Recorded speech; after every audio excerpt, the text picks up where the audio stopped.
ubundi Yago yaratuye muri Kigali aho biti Kagugu. Ahangaha avuga ko yari amaze iminsi abantu bakamutera amabuye mu gipangu, ngo bikamutera ubwoba cyane bigatuma yumva ko ashobora no kwicwa, ngo kubera ko yari amaze iminsi yumvisha inkuru y'uwo bita Jihadi. Yaravuze ko ngo umunsi Yago azapfa ngo icyo Jihadi ashobora gukora garukuza agashyira umusaraba kumva byonyine, ngo nta kindi kintu yakora uretse gushyiraho umusaraba. Ibi biri mu bintu byamuteye kugira ubwoba, bituma ahaguruka mu gihugu cy'u Rwanda yerekeza muri Uganda kubayo. Uyu Yago mbere y'uko ajya Uganda kandi na nyuma y'uko ageze Uganda yagerageje kwandika ndetse no kuvuga amagambo menshi wagamije kubabaza abantu baba baramubabaje nawe mu gihe kingana n'imyaka 4 yose. Amagambo amwe namwe yagiye yandika kandi akanayavuga, hari abantu bazi kwita amazina bagiye bayita, bakayita Rokete, Bomba Atomike ndetse n'andi mazina. Uyu mugabo yitwa Nyarwaya Innocent, gusa Big Energy bo bamuzi nka Yago Pondati. Uyu mugabo mu magambo yagiye akoresha avuga hari yagiye kumukoraho. Irihe jambo Yago Pondati yavuze rikaba rigiye kumukoraho. Murakaza neza, nitwa Eric Radu, ubuyobozi bwamaze kubyinjiramo.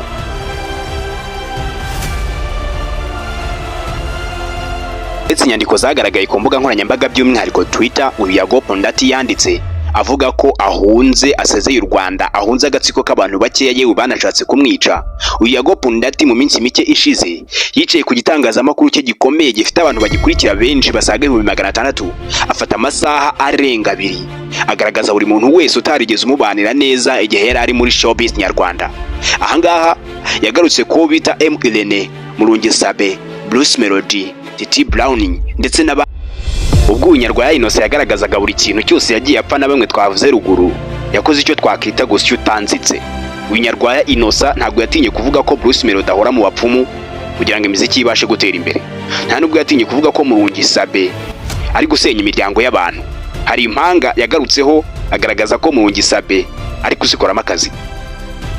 Ntabwo yatinye kuvuga ko uyu Murungisabe ari mu bantu bishyura aho bakorana ibiganiro, ariko yarangiza akababuza kuzagira ikindi gitangazamakuru na kimwe bajyaho.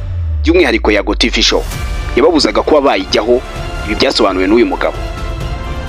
Ariko kandi mbere yuko dukomeza, muribuka mu minsi mike hagaragaye video uyu Yago Pondati ari gutumagura ibitabi.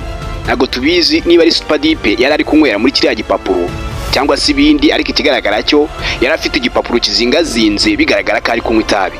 Uyu Yago Pondati barabimukoze, aba Big Energy biwe cyangwa se abo yita abafana be batangira kumucikaho, babona ko Yago Pondati anywa itabi ndetse akora n'andi mahano menshi bavugaga. Uyu Yago Pondati mbere gato yuko ajya Uganda cyangwa se asezera u Rwanda yaravuze ati sinajya Uganda nanjye ntagize akantu nkora. Niko gufata amashusho y'umugabo bita Jihadi, umunyamakuru ukorera ku gitangazamakuru gikomeye mu Rwanda kandi akaba yaramenyekanye cyane kuri YouTube. Aramufata afata video ye yambaye ubusa ari gukinisha igitsina cye cyangwa se ibyo bita abantu kwikinisha, ashyira hanze video ye. Iyo video gitaramenyekana na ahantu Yago yaba yarayikuye, kuko Jihad we ubwe avuga ko ari umuntu umwe waba warayigurishije Yago akamuha amafaranga. Iyo video yarabiciye biracika mu bakomeye n'aboroheje. Ubu imbuga nkoranyambaga zo mu Rwanda zose by'umwihariko YouTube ziri kuvuga kuri Yago Pondati. Abanyarwanda benshi bari kujya kuri YouTube bakabona thumbnail menshi ariho Yago Pondati. Amakuru mbese ari mu Rwanda cyangwa ari mu Kigali ari kuvuga kuri Yago. Mu magambo menshi Yago yavugaga muri iki kiganiro cyatwaye amasaha arenga 2 n'iminota 20, uyu Yago yagarutse ndetse no kuri Jihadi amuvugaho amagambo mabi, aho yavuze cyane ko Jihadi papa we yasize ahekuye igihugu cy'u Rwanda. Avuga ko abo bose ari inyangarwanda. Aya magambo yakunze kuyagarukaho cyane. Aya namwe mu magambo leta y'u Rwanda idakunda cyane, kabone nubwo waba wayavuze muri showbiz. Aya ni amagambo agaruka ku ngengabitekerezo ya genocide. Ntago ari byiza guhora abana gukiranirwa kwa base. Ntago ari byiza ko umubyeyi ashobora kuba yarakoze ikosa muri 1994 cyangwa se n'ikindi gihe cyari cyo cyose, ngo nurangiza kuri iki gihe wowe ubihore wa mwana muri kumwe mu ngana mu myaka imwe. Ibyo sibyo. Niyo mpamvu ibi bintu nibareba nabi leta igomba kubyinjiramo kandi ikabiziza bari gukoresha amagambo amwe namwe bazi ko byoroshye. Iyi mvugo ntago yoroshye kuko ni ingengabitekerezo. Ndabashimiye, nge nitwa Eric Radu.